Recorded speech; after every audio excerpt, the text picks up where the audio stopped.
तो इस वीडियो में हम देखेंगे कि बेसिक ऑपरेटर्स एक्चुअल में होते क्या हैं और इसे हम कैसे यूज़ कर सकते हैं।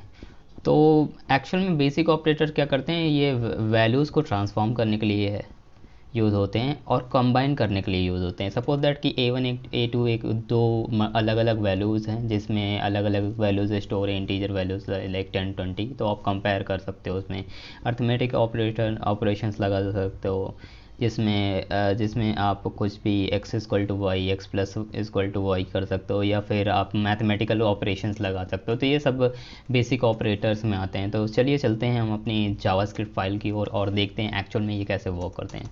तो सपोज दैट कि मैंने लेट x इक्वल टू एक वेरिएबल लिया 10, ओके, और मैं कहता हूँ कि y equal to let y equal to एक वेरिएबल लेता हूँ कि 20, ठीक है। अब मैं अगर कंसोल डॉट लॉग या फिर मैं डायरेक्ट करता हूँ कि z equal to x plus y.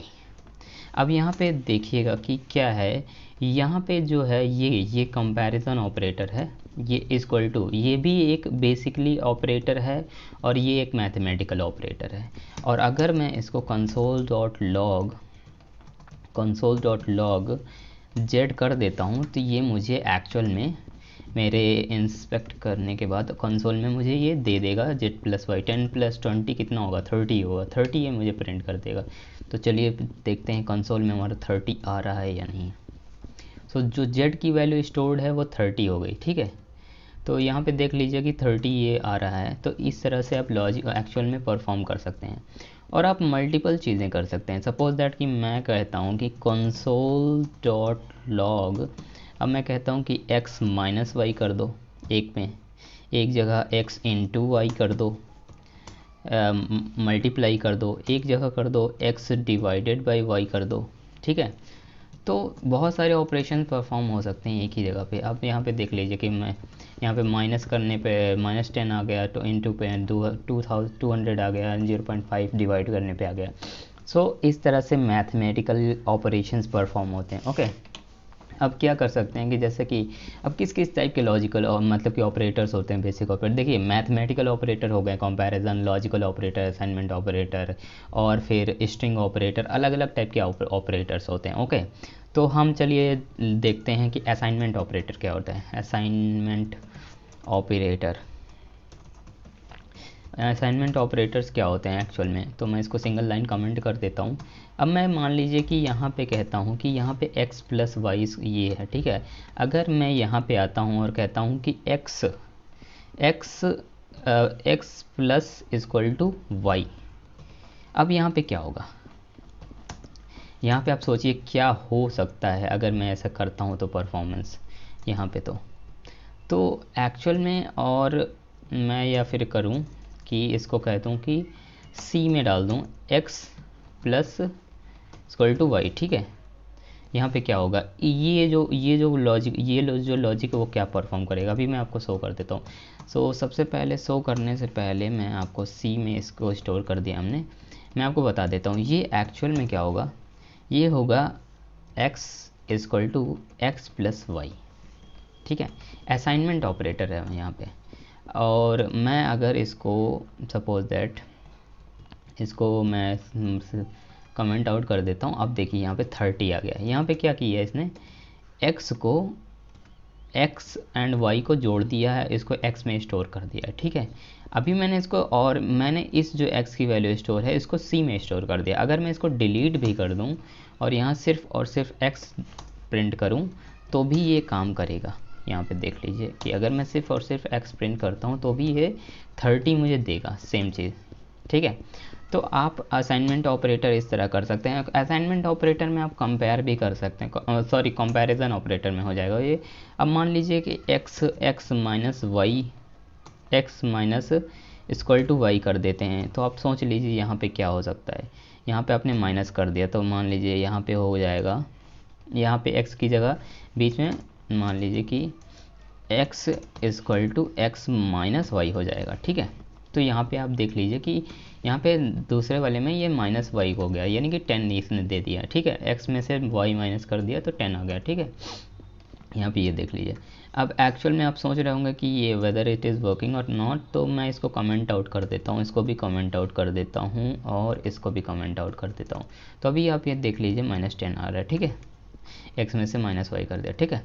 अब यहाँ पे एक चीज़ और है, ठीक है, तो जैसे कि ये भी आप कर सकते हैं, सपोज दैट कि मान लीजिए आप इनटू मल्टीप्लाई ये सारी चीज़ें तो आप कर सकते हैं, x प्लस प्लस कर दिया मान लीजिए, तो क्या होगा, यहाँ पे x की वैल्यू 10 है ना, तो यहाँ पे क्या होगी, यहाँ पे एक्चुअली x की वैल्यू बढ़ जाएगी। अभी देखिए x equal to x plus 1 हो सकती है ये वैल्यू, कैसे, ये देखिए, ठीक है। इसी तरह आप यहाँ पे x माइनस माइनस कर सकते हैं, माइनस माइनस करने पर 10 आ गई, वो जो 11 थी वो फिर से 10 हो गई, ठीक है, माइनस माइनस x कर सकते हैं, ठीक है। तो ये हो गई आपकी 9, 10 थी, और प्लस प्लस x कर सकते हैं, ठीक है, इस तरह से, तो फिर से 10 हो गई। तो आप इन सारी चीज़ों को एक्चुअली असाइनमेंट ऑपरेटर को ऐसे परफॉर्म कर सकते हैं, और आप ये देख लीजिए कि ये एक्चुअल में काम कर रही है, ठीक है। अब आ जाते हैं, मान लीजिए कि एक मैथमेटिकल ऑपरेशन करते हैं, एक रियल वर्ल्ड प्रॉब्लम लेते हैं कि सपोज दैट कि मैं यहाँ पे आता हूँ और मैं कहता हूँ कि ये कांस्टेंट वेरिएबल है, सपोज दैट, ठीक है, मैं कहता हूँ कि टीना की जो एज है वो है मान लीजिए 16 ईयर्स, ओके, या फिर टीना 16 ईयर्स की है, या फिर टीना की एज 16 ईयर्स है अभी, और टीना की एज को मैं कह देता हूँ कि टीना की एज कैलकुलेट करता हूँ, मान लीजिए टीना 2000 में बॉर्न हुई, ठीक है, और मैं अभी प्रेजेंट ईयर की एक एज ले लेता हूँ, कांस्टेंट प्रेजेंट ईयर, एक प्रेजेंट ईयर की मैंने ले लिया। प्रेजेंट ईयर में क्या चल रहा है, मान लीजिए 2021 चल रहा है, ठीक है। अब टीना की जो एज 2000 है, ठीक है। अब मैं यहाँ पे क्या करूँगा, मैं मान लो अगर करता हूँ कि मैं कहता हूँ कि constant age of Tina, actually मैं यहाँ पे ये डायरेक्ट ऑपरेशन यहाँ पे भी कर सकता था, मैं यहाँ पे कर रहा हूँ, ठीक है, आप वहाँ पे भी कर लीजिएगा जैसे मैं यहाँ पे कर रहा हूँ। तो मान लीजिए कि प्रेजेंट ईयर जो है, अब प्रेजेंट ईयर जो है उसको माइनस कर देते हैं टीना की एज से, ठीक है।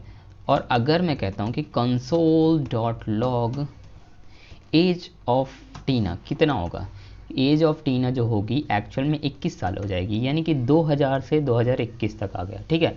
अगर मैं इसको चेंज भी कर देता हूँ तो मान लीजिए टीना की एज चेंज करना है हमें, तो मान लीजिए अगर टीना पैदा हुई है 2005 में, ठीक है, 2005 में पैदा हुई है, 205 में नहीं, 2005 में, तो ये हो जाएगा 16 साल, टीना अभी 16 साल की है, ठीक है। तो इस तरह से टीना की एज आप कैलकुलेट करें, ये रियल वर्ल्ड प्रॉब्लम, आपने यहाँ पे मैथमेटिकल ऑपरेशन परफॉर्म कर दिया और देखिए आपकी एज कैलकुलेट हो गई। तो इस तरह से आप एज वगैरह कैलकुलेट कर सकते हैं बेसिक ऑपरेटर परफॉर्म करके, ठीक है। अब आ जाते हैं कंपैरिजन ऑपरेटर। कंपैरिजन का मतलब क्या है, कंपैरिजन ऑपरेटर क्या हो सकता है, कंपैरिजन मतलब खुद ही सोच लीजिए कि कंपेयर करने वाली बात है, ठीक है। तो एक तो डबल ये होता है, एक ट्रिपल होता है, ठीक है। अब ये क्या करेगा, ये पहला वाला क्या करेगा, रिटर्न, ये क्या करेगा, रिटर्न ट्रू, ये ट्रू रिटर्न करेगा अगर if the operands are equal, ठीक है। अब यहाँ पे ये करेगा कि अगर जो ऑपरेंड्स है वो इक्वल है, यानी कि दोनों एक्स एंड वाई ले लिया आपने और x and y both are equal हैं, तो ये ट्रू रिटर्न करेगा। बट अगर एक्स एंड वाई के दोनों के टाइप अलग हैं तो भी ये ट्रू रिटर्न करेगा। बट यहाँ पे क्या होगा, ये सेकंड वाले में क्या होगा, ठीक है। तो सेकंड वाले में क्या होगा कि ऑपरेंड के साथ type, if the operand and type are equal, both are equal, ठीक है। तो जब दोनों इक्वल हो गए तब ये ट्रू रिटर्न करेगा। आपको देखना है, देखिए अगर मैं कहता हूँ कि ए में मैं कर लूँ कि अगर मैं 10 स्टोर कर लूँ, ठीक है, और बी में मैं कर लेता हूँ मान लीजिए 10 स्टोर कर लेता हूँ, ठीक है।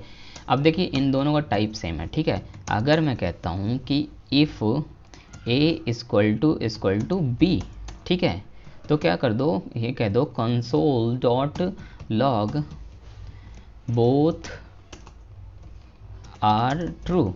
अब यहाँ पे देखिए क्या होता है कि इफ़ कंडीशन में क्या होता है, मैं थोड़ा नॉर्मली समझा देता हूँ कि यहाँ पे ये अगर ये सही होगा ना तब ये जाके कोड रन करेगा, अदरवाइज़ नहीं रन करेगा, ठीक है। और मैं एल्स में लिख देता हूँ, अदरवाइज़ ये वाला कोड रहेगा, ठीक है।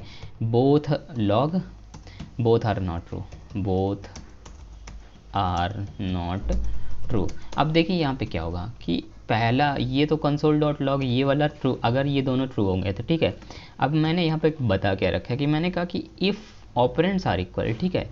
अब ये दोनों अगर इक्वल हैं तब ये जाके ये एग्जीक्यूट होगा, बोथ आर ट्रू। तो यहाँ पे बोथ आर ट्रू आना चाहिए, ठीक है। अगर मैं यहाँ पे कहता हूँ कि ये दोनों ये स्ट्रिंग, अगर मैं इसको स्ट्रिंग बना देता हूँ तो क्या होगा, ठीक है। तो क्या होगा, तब भी बोथ आर ट्रू आ रहा है, ठीक है। अब यहाँ पे क्या है कि मान लीजिए कि यहाँ पे ये एक्चुअल में अगर आप देखेंगे तो जो इसका टाइप होगा ना कंसोल डॉट लॉग, ये टाइप ऑफ अगर करेंगे 10 का बी का, तो ये क्या देगा, ये दे रहा है स्ट्रिंग, ठीक है। टाइप ऑफ स्ट्रिंग दे रहा है, ठीक है। बट यहाँ पे ए एंड बी को कंपेयर कर रहा है तो ये ट्रू आ रहा है, ठीक है। बट अगर देखिए अभी तो यहाँ पे दोनों ट्रू हैं, ठीक है, यहाँ पे दोनों ट्रू है। अगर मैं इसमें 3 ऑपरेटर्स लगा देता हूँ तो ये फॉल्स हो जाएगा। क्यों?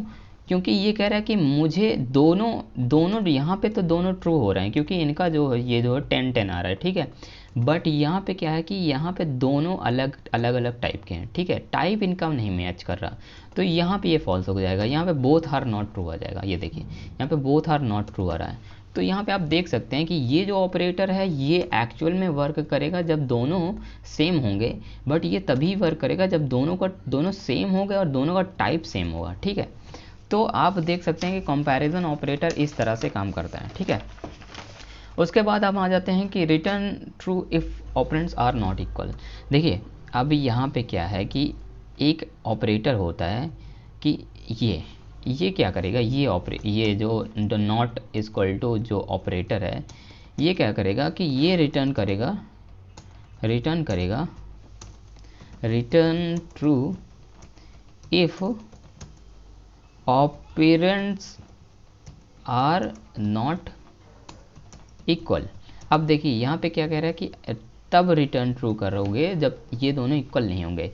यानी कि अगर मैं कहता हूँ, ठीक है, अगर मैं इसको 30 करता हूँ तो यहाँ पे अगर मैं कहूँ कि यहाँ पे मैं कहूँ does not equal to a, okay, equal to does not equal to b, ठीक है। तो ये क्या है, ये इक्वल नहीं है, ठीक है, बोथ आर नॉट इक्वल। अब यहाँ पे देखिए अब ये क्या कह रहा है, मैं ले लेता हूँ, ठीक है, डज नॉट इक्वल टू ए, ठीक है। अब ये क्या है कि ये ए के इक्वल नहीं है तो ये यहाँ पे बोथ आर ट्रू प्रिंट हो जाएगा क्योंकि अब यहाँ कह रखा है कि a is not equal to 10, ठीक है। तो ये देखिए बोथ आर नॉट ट्रू, यहाँ पे क्या आ रहा है कि बोथ आर नॉट ट्रू, यानी कि ये एग्जीक्यूट हो गया कि ये क्या, इसका मतलब क्या है कि ऑपरेंड इक्वल ना हो, ठीक है। ये हमने ऑलरेडी बता दिया, अगर ये कंडीशन आएगी ये इक्वल, मैं बता रहा हूँ कि यहाँ पे ये इक्वल नहीं है इसलिए तुम ये प्रिंट कर दो, ठीक है। तो इस तरह से ये आपके नॉट ऑपरेटर काम करते हैं, ठीक है। इसको स्ट्रिक्ट इक्वल कहते हैं, ठीक है, इसको स्ट्रिक्ट इक्वल कहते हैं इस ऑपरेटर को, इक्वल, ठीक है। स्ट्रिक्टली इक्वल है, ये इक्वल है और ये नॉट इक्वल टू है, ठीक है, जब इक्वल ना रहे, ठीक है।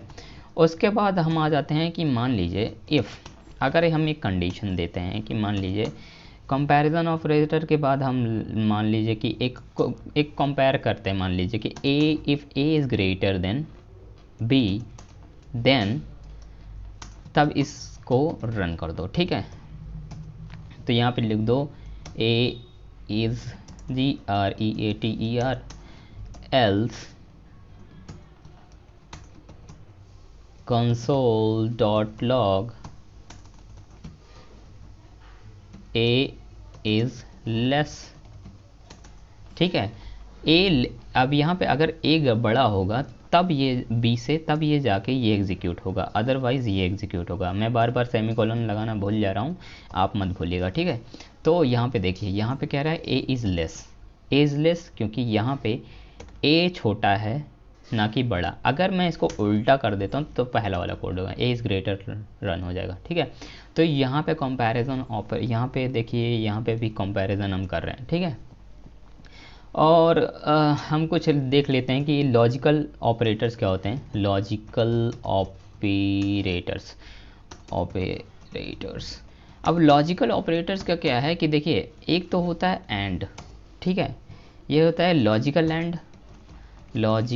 एंड, फिर होता है आपके दो पाइप होते हैं, लॉजिकल और होता है, और उसके बाद लॉजिकल नॉट होता है। अब देखिए, ये जो तीनों ऑपरेटर्स हैं, ठीक है, लॉजिकल एंड और नॉट, ये एक्चुअल में आपको आपके बूलियन वैल्यूज़ को, जैसे कि कोई ट्रू और फॉल्स वैल्यूज़ को डिफाइन करने के लिए ये होते हैं एक्चुअली, ठीक है। तो मान लीजिए कि अगर मैं कहता हूँ कि x1, ठीक है, x1 कहता हूँ कि 10 है, ठीक है, और या फिर मैं कह देता हूँ x1 इक्वल टू ट्रू, ठीक है, और यहाँ पे x1 को मैंने कह दिया ये सत्य है, x2 को कह दिया फॉल्स है, ठीक है। अब लॉजिकल एंड लगाते हैं, ठीक है। इसके कितने कंपैरिजन हो जाएंगे, देखिए, if x1 let's say direct print करते हैं, console.log x1 एंड x2, ठीक है, ट्रू और फॉल्स क्या देगा, ठीक है। अब यहाँ पे क्या होगा, ट्रू और फॉल्स क्या देगा, फॉल्स देगा, ठीक है। देखिए, अगर मैं यहीं पे कह दूँ, यहाँ पे कि x1 एंड x1, ठीक है, तो दोनों ट्रू हैं, ट्रू हो जाएंगे, ये देखिए ट्रू आ गया, ठीक है। अगर मैं कह दूँ कि यहाँ पे x2 है, ठीक है, और ये x1 है, फिर फॉल्स आ जाएगा। फिर अगर मैं कह दूँ कि x2 और x1 जो इसके जो भी बनेंगे, तो यहाँ पे क्या है, यहाँ पे मुद्दा क्या है, देखिए यहाँ पे क्या चीज़ है कि यहाँ पे तभी ट्रू होगा जब दोनों इक्वल रहेंगे, यानी कि दोनों ट्रू रहेंगे, ठीक है। अदरवाइज एक भी फॉल्स रहा तो फॉल्स हो जाएगा, ठीक है। अब लॉजिकल और में क्या होता है, ठीक है, और में क्या होगा, अब मैं अगर आता हूँ और मैं कहता हूँ console.log और मैं कहता हूँ x1 और x2, अब इसमें एक भी ट्रू रहेगा तो ट्रू हो जाएगा, ठीक है। अगर मैं कहता हूँ कि x2 x1, तब भी ट्रू हो जाएगा। और अगर मैं कहता हूँ दोनों ट्रू हैं, तो x1 और x1 दोनों ट्रू हैं, तब भी ट्रू हो जाएगा। बट अगर इनमें से अगर मैं कहता हूँ कि x2 फॉल्स है, ठीक है, और ये x1 भी फॉल्स है या x2 भी फॉल्स है, तब फॉल्स हो गए, यानी कि दोनों को फॉल्स होना पड़ेगा, ठीक है। अब नॉट का क्या मुद्दा है कि अब मान लीजिए console.log, अब यहाँ पे क्या है कि नॉट x1, ठीक है, x1 फॉल्स मतलब कि सत्य। अब यहाँ पे देखिए, यहाँ पे क्या है कि नॉट, यानी कि लॉजिकल नॉट, यानी कि ये सही नहीं है, इसको उल्टा करना, तो ट्रू है तो ये फॉल्स आ गया, ठीक है, ओके। और अगर ये फॉल्स है तो ये ट्रू आ जाएगा, ये देखिए। तो इस तरह से लॉजिकल नॉट भी परफॉर्म करेगा। तो आप ये देख लीजिए सारी चीज़ें। तो यही था, ये एक्चुअल में ऑपरेटर्स क्या होते हैं, बेसिक ऑपरेटर्स आप ऐसे ही परफॉर्म कर सकते हैं। So thanks for watching.